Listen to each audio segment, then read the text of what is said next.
வணக்கம் and welcome to the show மஞ்சள் வேல் மாலை. காலையில இருந்து ஈவினிங் வரைக்கும் ரொம்பவே பிஸியா போயிட்டு இருக்க நம்ம லைஃப்ல ஈவினிங்க்கு மேலேயாச்சும் கொஞ்சம் ஸ்ட்ரெஸ் ஃப்ரீயா ரிலாக்ஸிங்கா ஏதாவது ஒரு ஷோ இருந்தா பெட்டரா இருக்கும் அப்படின்னு ஃபீல் பண்றீங்களா? எஸ், அதுக்கான ஷோ தான் நம்மளோட மஞ்சள் வேல் மாலை ஷோ. வாங்க டைரக்டா ஷோக்குள்ள போயிடலாம்.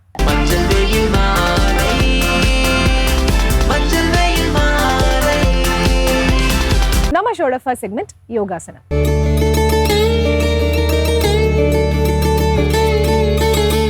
இன்னைக்கு பாத்தீங்க அப்படின்னா நோயற்ற வாழ்வும் குறையற்ற செல்வம் அப்படிங்கிற ஒரு பழமொழியை எல்லாருமே கேள்விப்பட்டிருப்பீங்க. ஆனா அந்த பழமொழிக்கு ஏற்ற மாதிரி இன்னைக்கு யாராலையும் வாழ முடியறது இல்லைங்க. எல்லாருக்குள்ளேயும் நோய் அப்படிங்கிற ஒரு விஷயம் நிறையவே நம்ம பார்த்துட்டு இருக்கோம்.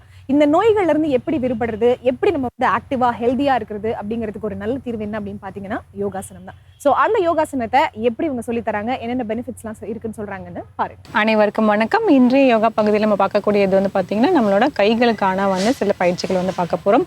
சில பேர் கைகள் வந்து ரொம்ப வந்து மறுத்து போன மாதிரி இருக்கிற மாதிரி இருக்கும். அப்படி இல்லைன்னா ஆர்த்ரைட்டிஸ் சொல்லக்கூடிய நம்ம ஆர்த்ரைட்டிஸில் ஒரு வகையான ருமட்டாய்டு ஆர்த்ரைட்டிஸாங்கிறதுக்கு அவங்களுக்கும் வந்து ஒரு கைகள் கால்களை வந்து நிறைய இடத்துல வந்து அவங்களுக்கு வந்து கஷ்டமாக இருக்கும். அவங்களுக்கு அதுக்காக வந்து அவங்க ரிலாக்ஸ் பண்ணுறதுக்காக வந்து இந்த மாதிரி இருக்குது. இப்போ வெறும் நம்ம கைகளுக்கு மட்டும் வந்து நம்ம பார்க்க போகிறோம். அதில் சில ஒரு பயிற்சி ரொம்ப வந்து சுலபமாக தான் இருக்கும். நீங்கள் வந்து உட்காந்துட்டு நின்றுட்டு படுத்துட்டு எப்படி வேணாலுமே உட்காந்து பண்ணலாம். இது வந்து எல்லாருக்குமே பண்ணலாம், சிறியவர்கள்லேருந்து பெரியவர்கள். மோஸ்ட்லி வந்து இந்த இது பார்த்தீங்கன்னா ருமட்டாய்டு ஆர்த்ரைட்டிஸ்லாம் பார்த்தீங்கன்னா கொஞ்சம் ஒரு 30 வயசுக்கு மேலே தான் வரும். அதுக்கப்புறம் இல்லை வயசானவங்களுக்கும் வரும். சின்ன குழந்தைங்களுக்குலாம் ஆனால் கூட என்ன பார்த்தீங்கன்னா இப்போ ஸ்போர்ட்ஸ் பர்சன்லாம் இருக்காங்களா அவங்களுக்குலாம் கூட பார்த்தீங்கன்னா இந்த மாதிரி ஹேண்ட் எக்ஸசைஸ்லாம் பண்ணாங்க அவங்களுக்கு ரொம்பவே வந்து சுலபமாக இருக்கும், ரொம்ப நல்லாவே இருக்கும். இப்போ ஒன்று அப்படியே பார்த்துட்டே வந்துடலாம். ஒன்றும் இல்லை, இப்போ ஃபஸ்ட்டு வந்து என்ன பண்ண போகிறோம், 2 கைகளுமே வந்து இப்படி கோர்த்துக்க போகிறோம். நல்லா வந்து இறுக்கமாக கோர்த்துக்க போகிறோம். இறுக்கமாக கோர்த்துட்டு ஒவ்வொரு விரலாக வந்து எடுத்து வந்து நம்ம வைக்க போகிறோம். இந்த கட்டை விரல் மட்டும் எடுத்துகிட்டு வைக்க போகிறோம். இந்த கட்டை விரல் மட்டும் எடுத்துகிட்டு வைக்க போகிறோம். ஆள் காட்டி விரல் எடுத்துகிட்டு வைக்க போகிறோம். இந்த மாதிரி இடது கையில், வலது கையில், அப்புறம் மோதிர விரல், அதுக்கப்புறம் சுண்டு விரல். இப்போ அப்படியே வந்து ரிவர்ஸ் கீழேருந்து சுண்டு விரல்லேருந்து நம்ம வந்து கட்டை விரலுக்கு வந்து வரப்போகிறோம். சுண்டு விரல் எடுத்து வைக்க போகிறோம். இது வந்து பண்ணும்போது பார்த்திங்கன்னா நம்ம கைகளுக்குமே பயிற்சி ஆகிடுச்சு. சின்ன குழந்தைங்களுக்கு பார்த்திங்கன்னா அவங்களுக்கு வந்து நல்லாவே வந்து கான்சன்ட்ரேஷன் வந்து இம்ப்ரூவ் ஆகும். அதாவது இந்த விரல் எடுத்து இப்படி மூடணும் அப்படிங்கிற மாதிரி வந்து அவங்களுக்கு வந்து கான்சன்ட்ரேஷன் பண்ணியிருப்பாங்க. ரொம்ப இருக்கவும் மூடாமல் கொஞ்சம் இப்படி கூட நீங்கள் லூஸாக வைக்கிறதுனாலும் வச்சுக்கலாம். அது உங்களோட இஷ்டம். நல்லா டைட்டாக வச்சா தான் எனக்கு வருதுங்கிற மாதிரி இருந்துச்சுன்னா ஓப்பன் பண்ண வருதுன்னா அந்த மாதிரியும் வச்சுக்கலாம். இல்லை கொஞ்சம் லூஸாக அப்படி வைக்கிறனாலும் வைக்கலாம். அது உங்களுக்கு ஏற்ற மாதிரி நீங்கள் பார்த்துக்கலாம். இப்போ மறுபடியும் வந்து இன்னொரு முறை.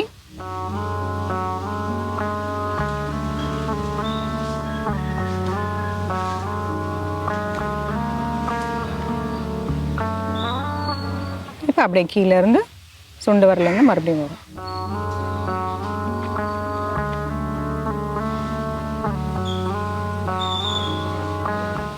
தளர்த்திக்கலாம். ஆழ்ந்த மூச்சு உள்ள இழுத்து வெளியே விடலாம்.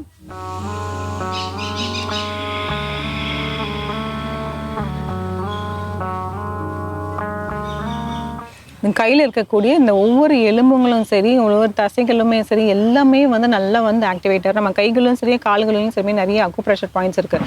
இந்த மாதிரி பயிற்சிகள் செய்யும் போதும் அந்த அக்குப்ரெஷர் பாயிண்ட்ஸ் எல்லாமே வந்து நமக்கு ஆக்டிவேட் ஆகும். இப்போ அடுத்தது வந்து நம்ம பண்ணலாம். ஒன்றும் இல்லை, இப்போ எல்லா விரல் நுனிகளுமே வந்து இப்படி சேர்த்து வச்சிடலாம். இதெல்லாம் பார்க்கறதுக்கு ரொம்ப சுலபமாக தான் இருக்கும். அதில் என்ன இருக்குது அப்படிங்கிற மாதிரி தான் இருக்கும். ஆனால் வந்து உங்களுக்கு அவ்வளோ அதுலேயுமே வந்து நிறைய பலன்கள் இருக்குது. இப்போ இதில் பார்த்தீங்கன்னா ஒரு விரல் மட்டும் 2 கட்டை விரல் மட்டும் எடுத்துகிட்டு அப்படியே வந்து சுத்த போகிறோம். சுற்றும் போது பார்த்தீங்கன்னா ஒரு விரல் மேலே படாமல் இன்னொரு விரல் அப்படியே வந்து இப்படி சுற்றுற மாதிரி பண்ணிவிட்டு அப்படியே வந்து reverse clockwise anticlockwise அப்படின்னு சொல்லுவோம். அந்த மாதிரி வந்து இப்படி பண்ணணும். இது வந்து குழந்தைங்க ரொம்ப ரொம்ப ரொம்ப முக்கியம். ஏன்னா அவங்களுக்கு வந்து நல்லாவே வந்து கான்சன்ட்ரேஷன் இம்ப்ரூவ் ஆகும். இது நீங்கள் இப்போ கட்டை விரல் மட்டும் பண்ணும்போது பார்த்தீங்கன்னா இது மட்டும்தான் வந்து நீங்கள் எடுக்கணும். மற்ற எந்த எல்லா விரல் நுனியுமே வந்து சேர்ந்து தான் இருக்கணும். அதை மாதிரி சொல்கிறேன். 1 2 3 4 5 அப்படியே ரிவர்ஸ் 5 4 3 2 1. அது தொடாமல் பண்ணுறதுக்கு வந்து நம்ம வந்து அப்படி முயற்சி பண்ணோம். இப்போ வந்து ஆள் கட்டி விரல் மட்டும் இப்போ எடுக்க போகிறோம். 1 2 3 4 5 5 4 3 2 1. இப்போது நடு விரல் மட்டும் எடுத்துகிட்டு பண்ண போகிறோம். 1 2 3 4 5 5 4 3 2 1. இப்போ மோதிர விரல் எடுக்கும்போது மட்டும் கொஞ்சம் கஷ்டமாக இருக்கும். ஏன்னா அந்த சுத்தத்துக்கு வந்து முடியாது, படுற மாதிரி இருக்கும். ஆனால் நீங்கள் கொஞ்சம் முயற்சி பண்ணுங்கள். 3 4 5 5 4 3 2 1. இப்போ சுண்டு விரல் 1 2 3 4 5 5 4 3 2 1. இந்த மாதிரி வந்து பண்ண போகிறோம். இந்த பண்ணதுனால வந்து இந்த என்ன பலன்கள் பார்த்தீங்கன்னா, உங்களுக்கு எல்லா விரல் நுண்ணிலையுமே நம்ம ஏற்கனவே சொல்லியிருக்கோம், அந்த நாடிகள் வந்து எல்லாமே முடிகிற வந்து இடம், நரம்புகள் வந்து முடிகிற வந்து இடம். ஸோ அதனால இந்த மாதிரி டச் பண்ணும்போது பார்த்தீங்கன்னா, உங்களுக்கு வந்து அதுக்குள்ளே வந்து எல்லாமே அந்த ஆர்கனுக்கு வந்து எல்லாமே வந்து உங்களுக்கு ஆக்டிவேட் பண்ணிவிடும். அது இல்லாமல் இந்த கான்சன்ட்ரேஷன் பவர் நல்லா இன்க்ரீஸ் பண்ணும் குழந்தைங்களுக்கு. ஒரு ஆழ்ந்த மூச்சு உள்ளே இழுத்து வெளியே விடலாம்.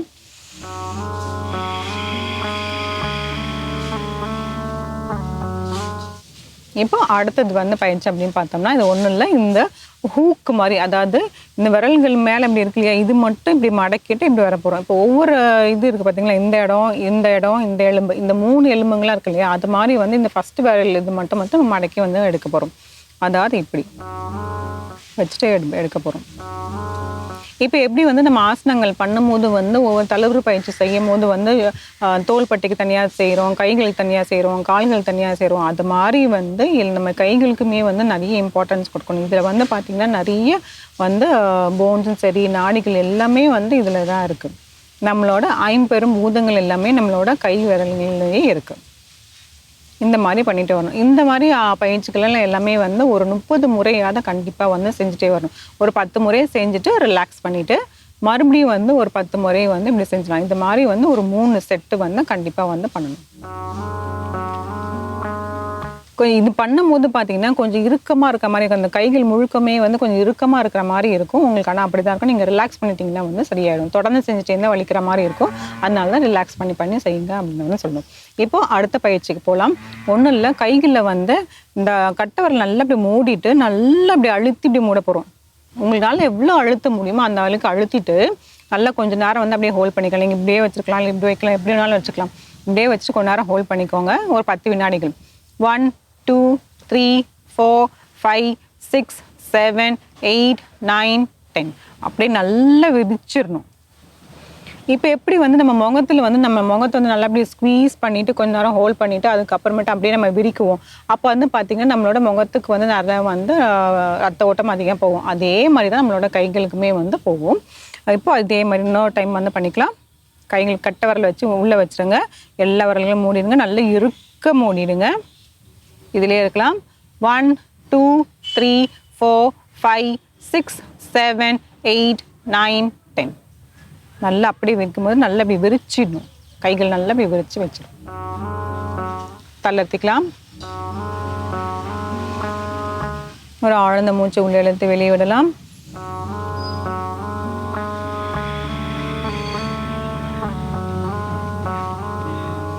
இது மாதிரி நிறைய வந்து பயிற்சிகள் வந்து இருக்குது. நம்ம இந்த பகுதியில் வந்து ஒரு சிலதை நம்ம வந்து பார்த்துட்டு இருந்தோம். இந்த பயிற்சிகள் எல்லாமே முயற்சி செஞ்சு பாருங்க. மீண்டும் அடுத்த பகுதியில் சந்திக்கலாம்.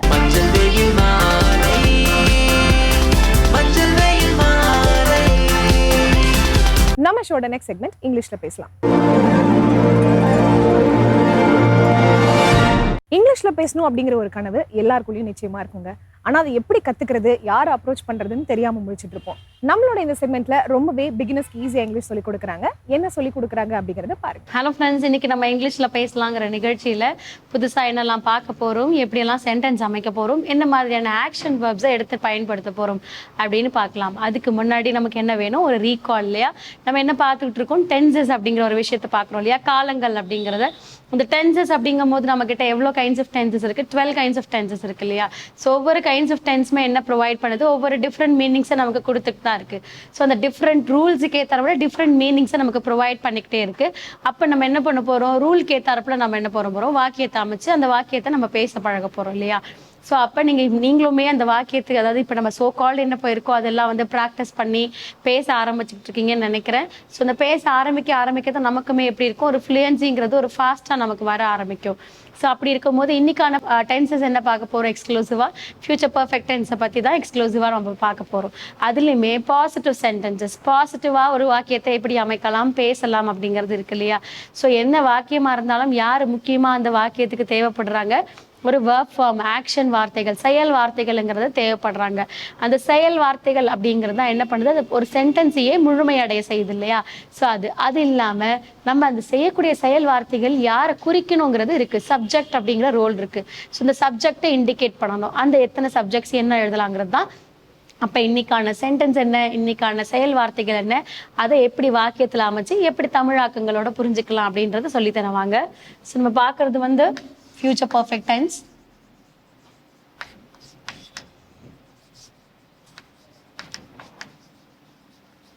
இதுல எக்ஸ்க்ளூசிவா நம்ம எதை பத்தி பார்க்கறோம்னா பாசிட்டிவ் சென்டென்சஸ்.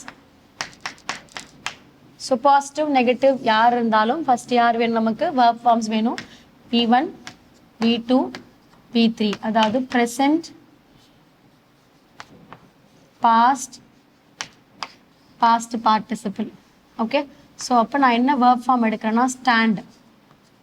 ஸ்டாண்டுங்கிறத என்ன சொல்கிறேன், நிற்க அப்படின்னு சொல்கிறேன். V2ல எழுதும் போது ஸ்டுட். V3யும் நமக்கு என்ன தான் வரும், ஸ்டுட் தான் வரும். ஸோ இந்த V2 V3 ரெண்டையும் சேர்த்து என்ன சொல்லுவாங்க, நின்றது. அதாவது நிற்க நின்றது, ஸ்டாண்ட் ஸ்டுட் ஸ்டுட் அப்படின்றத சொல்லுவாங்க. ஓகேயா? ஸோ அப்போ நம்ம ஜென்ரலாக நம்ம நிற்கிறோம் இல்லையா, ஒரு இடத்துல நிற்கிறோன்னும் போது ஸ்டாண்ட், அதே இடத்துல நிற்கிறாங்க. ஸ்டுட் நின்று இருப்பார்கள், நின்றது அப்படிங்கிறத சொல்றது. இப்போ நமக்கு வேர்ப் ரெடி ஆயிடுச்சு. இந்த வேர்பை நம்ம எப்படி சென்டென்ஸ்ல அமைக்கலாம்னு சொல்றேன். அதுக்கு முன்னாடி என்னெல்லாம் சப்ஜெக்ட்ஸ் இருக்கு, I, we, you, he, she, they, it. இவங்கெல்லாம் என்ன இருக்காங்க, சப்ஜெக்ட் ரோல்ல இருக்காங்க. இப்போ ஃபியூச்சர் பர்ஃபெக்ட் டென்ஸ் உடைய ரூல், இவங்க வரும்போது will have, இவங்க கூட யார் வருவாங்க, verb form V3, past participle. So அப்போ என்ன ரெடி ஆயிடுச்சு, ரூல் ரெடி ஆயிடுச்சு. இப்போ ரூலுக்கு ஏற்றபடி சென்டென்ஸ் அமைக்க போறோம். நான் ஏற்கனவே சொல்லியிருந்தேன், இங்க இருக்க சப்ஜெக்ட் தான் யூஸ் பண்ணணுன்றது அவசியம் கிடையாது. ஜெண்டர் யூஸ் பண்ணலாம், ப்ரோனவுன்ஸ்ல ரிலேட்டிவ் ப்ரோனவுன்ஸ் யூஸ் பண்ணலாம். ஸோ அது மட்டும் இல்லாம நேமிங் பர்சன்ஸும் யூஸ் பண்ணலாம். இப்போ நான் என்ன பண்றேன், த சில்ட்ரன் அப்படின்னு கொண்டு வரேன். த சில்ட்ரன் என்ன பண்ண போறாங்க, the children will have. The சில்ட்ரன்னா என்னது, குழந்தைகள் இல்லையா. The children will have. V3ங்கிறது வந்து என்னது, stood. The children will have stood. ஸோ குழந்தைகள் நின்று இருந்தார்கள் அப்படின்னு நான் சொல்றேன். எங்க நின்றுட்டு இருக்காங்க அப்படிங்கிறத நீங்க இண்டிகேட் பண்ண நினைக்கிறீங்கன்னா, the children will have stood at the classroom or out of the classroom, இல்ல at the in a queue அப்படிங்கிற மாதிரி நீங்க ஜெனரலா சொல்லிக்கலாம். So children will have stood at the bus stop. So bus stop அப்படிங்கிறது பேருந்து நிலையம் இல்லையா. ஸோ பஸ் ஸ்டாப்ல என்ன பண்ணியிருந்தாங்க, குழந்தைகள்லாம் நின்றுட்டு இருக்காங்க இல்லையா. ஸோ அப்போ ஃபர்ஸ்ட் யார் வருவாங்க, சில்ட்ரன். ஸோ குழந்தைகள் அட் த பஸ் ஸ்டாப் இல்லையா, எங்க நின்றுட்டு இருந்தாங்க, பேருந்து நிறுத்தத்துல.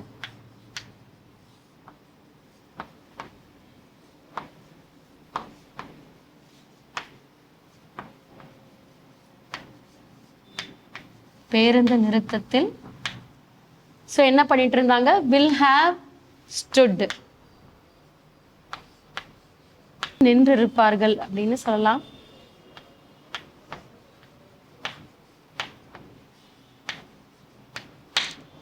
அப்ப குழந்தைகள் பேருந்து நிறுத்தத்தில் அப்படிங்கிறத நின்று இருப்பார்கள், ஃபியூச்சர் பர்ஃபெக்ட் இல்லையா, அவங்க நின்றுட்டு இருப்பாங்க அப்படிங்கிறத நம்ம சொல்றோம் இல்லையா. ஸோ அப்போ இங்க குழந்தைகள் அப்படிங்கிறது இங்க வர்றதால நின்று இருப்பார்கள் அப்படிங்கிறது இங்க இண்டிகேட் ஆகுது. நான் ஆல்ரெடி இதை சொல்லியிருந்தேன் இல்லையா. ஸோ இது அப்போ த சில்ட்ரன் அப்படிங்கிறது ஃபர்ஸ்ட் ரோல், த பஸ் ஸ்டாப்ங்கிறது செகண்ட் ரோல், வில் ஹேவ் ஸ்டுட்ங்கிறது தேர்ட் ரோல். அப்போ ஒரு வாக்கியத்தை நம்ம ரீஅரேஞ்ச் பண்ணும்போது இங்கிலீஷ்ல எப்படி பண்ணியிருக்கோம், தமிழ்ல வரும்போது என்ன பண்ணியிருக்கோம், அப்படியே நமக்கு ரீஅரேஞ்ச் ஆயிருக்கு இல்லையா வாக்கியங்கள். அப்போ நம்மளுடைய பாசிட்டிவ்ஸ்க்கு ஏற்ற மாதிரி சென்டென்ஸ்க்கு ஏற்ற மாதிரி நமக்கு என்ன ஆகும், வாக்கியங்கள் எல்லாமே அமைத்து எழுதுறது டிஃப்ரெண்ட்டாக இருக்கும். ஸோ எப்பவுமே இப்போ நீங்கள் நல்ல ப்ராக்டிஸ் ஆகிட்டீங்க, மேம் நான் சப்ஜெக்ட்ஸில் நல்லா ப்ராக்டிஸ் ஆகிட்டேங்கும் போது இந்த மாதிரி ப்ரோனவுன்ஸ் எடுத்து நீங்கள் எழுத ஆரம்பிங்க. My mother, my father, my daughter, my son, அந்த மாதிரி மை ஃப்ரெண்ட்ஸ், இந்த மாதிரி ப்ரோனவுன்ஸ் போட்டு எழுத ஆரம்பிங்க. இல்லைனா நேமிங் பர்சன்ஸ் போட்டு எழுத ஆரம்பிங்க. இன்னும் கொஞ்சம் ஈஸியாக உங்களுக்கு கிளாரிஃபிகேஷன்ஸ் கிடைக்கும். ஓகேயா? ஸோ அப்படி கிளாரிஃபிகேஷன்ஸ் கிடைக்கும் போது இந்த இடம் உங்களுக்கு கிளியர் ஆகிடுச்சு அப்படிங்கும் போது இந்த இடத்த மாற்ற ஆரம்பிங்க. அது ஆஃப்டர் V3 வந்து இன்னும் டிஃப்ரெண்ட்டாக பயன்படுத்த ஆரம்பிக்கும் போது குட்டி குட்டி சென்டென்ஸ் வந்து பெரிய பெரிய சென்டென்ஸ் ப்ராக்டிஸ் பண்ணும் போது உங்களுக்கு இன்னும் வந்து ஃப்ளூயன்சி ஃபாஸ்ட்டாக வர ஆரம்பிச்சிடும். ஸோ ஃப்ளூயன்சி ஃபாஸ்ட்டாக வரும்போது உங்களுக்கு எப்படி இருக்கும்னா இங்கிலீஷ் பேசுனுக்கு உங்களுக்கு ஒரு சர்டன் ப்ராப்ளம் இல்லாமல் ஒரு ட்ராப் இல்லாமல் கண்டினியூஸாக உங்களுக்கு வரும். ஸோ இன்னைக்கான verb ஃபார்ம், இன்னைக்கான ரூல் எடுத்துட்டு இன்னைக்கான ஹோம்ஒர்க்கை ஒரு 5 to 10 சென்டென்சஸ் மேக் பண்ணுங்க.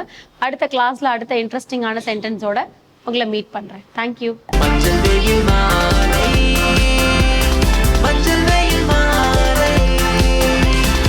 நம்ம ஷோட நெக்ஸ்ட் செக்மெண்ட் தெரிந்து கொள்வோம்.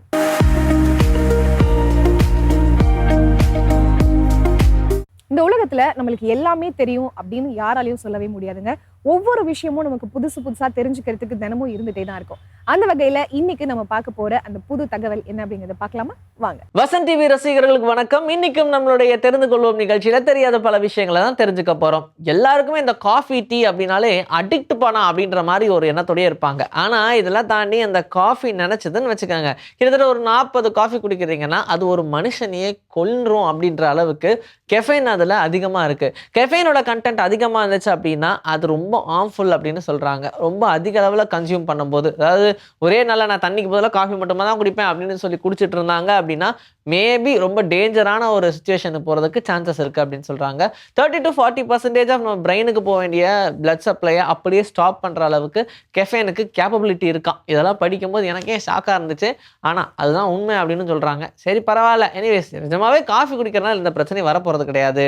ரொம்ப கண்டினியூஸாக ஒரு நாளில் நான் வந்து 50-60 கப்பு குடிக்காமல் இருக்கவே மாட்டேன் அப்படின்ற மாதிரி இந்த உலகத்துலேயும் ஒரு சில ஜீவன்கள் இருக்குது. என் ஃப்ரெண்டே அப்படி தான். அதனால் அந்த அளவுக்கு போகக்கூடாது, கொஞ்சம் கொஞ்சம் கம்மி பண்ணி குடிச்சுக்கோங்க அப்படின்னு தான் சொல்கிறாங்க.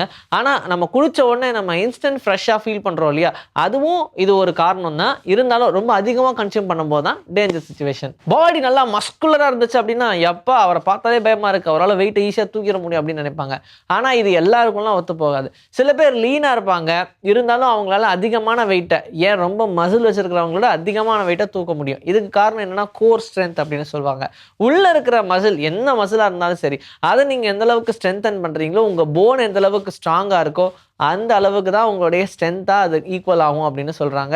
அதனால யாராவது இதுக்கப்புறமா ரொம்ப பயங்கரமான பிசிக்கோட பார்த்தீங்கன்னா பயப்படாதீங்க, தட்டி விட்டு போயிருங்க. பர்த்டேக்கு கேக் வெட்டுறது எப்படி ஒரு பெரிய கல்ச்சரோ அதே மாதிரி தான் இந்த பாப்பர் வெடிக்கிறதும் ஒரு பெரிய கல்ச்சர். என்னதான் இது வந்து ஒரு காமெடிக்காக ரொம்ப ஜாலிக்காக நம்ம பண்றோம் அப்படின்னு சொன்னாலும் யாரோடைய ஃபேஸுக்கு முன்னாடி வச்சு இந்த பாப்பர் அடிச்சிடவே கூடாது. ஏன்னா அந்த பாப்பர்ல ஒரு சின்ன மெட்டல் ஸ்ப்ரிங் இருக்கும். ஸோ அந்த ஸ்ப்ரிங்னால பெரிய சீரியஸான இஷ்யூஸ் நடக்கிறதுக்கான சான்சஸ் உண்டு அப்படின்னு சொல்கிறாங்க. ஏன்னா நிஜமாவே இந்த மாதிரியான பாப்பர்ஸ்லாம் வெடிச்சு கண்ணில் அடிபட்டிருக்கு, மூக்கில் அடிபட்டிருக்கு, வாயில் அடிபட்டிருக்கு, இந்த மாதிரி நிறைய ஃபேஸில் இருக்கக்கூடிய இடங்களெல்லாம் அடிபட்டிருக்கு. அதனால் இந்த பாப்பரை ரொம்ப ஈஸியாக எடுத்துக்காதீங்க.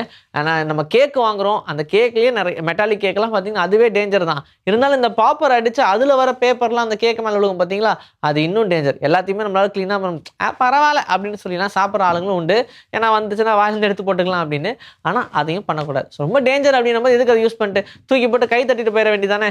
இப்போவே இந்தியாவில் ஏஐ டீச்சர்லாம் இன்ட்ரடியூஸ் பண்ணிட்டாங்க. இதுவே கொஞ்சம் வயிற்றுல புளிய கிடைக்கிற மாதிரி தான் இருக்கு. என்னதான் நம்மளை அடிச்சாலும் பிடிச்சாலும் நமக்கு நம்ம டீச்சர் தானே அப்படின்ற மாதிரி விட்டே கொடுக்க மாட்டோம். என்னதான் டீச்சர் மாங்குன்னு பாடம் எடுத்து அதெல்லாம் மனப்பாடமே ஆகலப்பான்னு சொல்லி 2 வருஷம் கஷ்டப்பட்டுட்டு இருக்கிற நிறைய சிலபஸை அப்படியே தூக்கிட்டு போய் இந்த ஏஐ மூலியமா சொல்லி கொடுத்தா அது 6 வாரத்துல குழந்தைங்களுடைய மனசுல போய் பதியுது அப்படின்ற விஷயத்த கண்டுபிடிச்சிட்டாங்க. இதனால என்ன பண்ணுவாங்க, அவ்வளவுதான் முடிஞ்சு போச்சு, இனி எல்லாம் ஏஐ ரீப்ளேஸ் ஆயிடும். உள்ள போறோமா அட்டண்டன்ஸ் நம்ம கண்ணை பார்த்து அட்டண்டன்ஸ் எடுப்பாங்க, உள்ள போனா டீச்சரே இருக்க மாட்டாங்க, நம்ம உட்காந்துட்டு வரலாம், ஜாலியா வந்துடும். ஆனால் நமக்கு எல்லாமே புரிஞ்சிடும். எப்படி இருக்கு பாருங்க உலகம். அமெரிக்காக்கு எதனால அமெரிக்கான்னு பேர் வந்திருக்கும்னு எனக்கு யோசிச்சிருக்கீங்களா? கொஞ்சம் வித்தியாசமான கேள்விதான். பட் இருந்தாலும் அமெரிகோ வெசிபூச்சி அப்படின்ற ஒருத்தர், இவர் பார்த்தீங்கன்னா ஒரு எக்ஸ்ப்ளோரர், நேவிகேட்டர். இவர் என்ன பண்ணியிருக்காரு, அமெரிக்கான்றது ஒரு தனி கான்டினென்ட்டுங்க அப்படின்னு சொல்லி எடுத்து சொல்லியிருக்காரு. ஆஹா என் கண்ணை திறந்துட்டீங்களே அப்படின்னு சொல்லி அவரோட பேரையே கொஞ்சம் மாடிஃபை பண்ணி அமெரிக்கா அப்படின்னு சொல்லி அந்த கான்டினென்ட்டுக்கு பேரும் வச்சாச்சு. ஸோ இந்த ஒரு விஷயத்தை கேட்கும்போது இதனால தான் அமெரிக்கா அப்படின்னு பேர் வச்சாப்பா.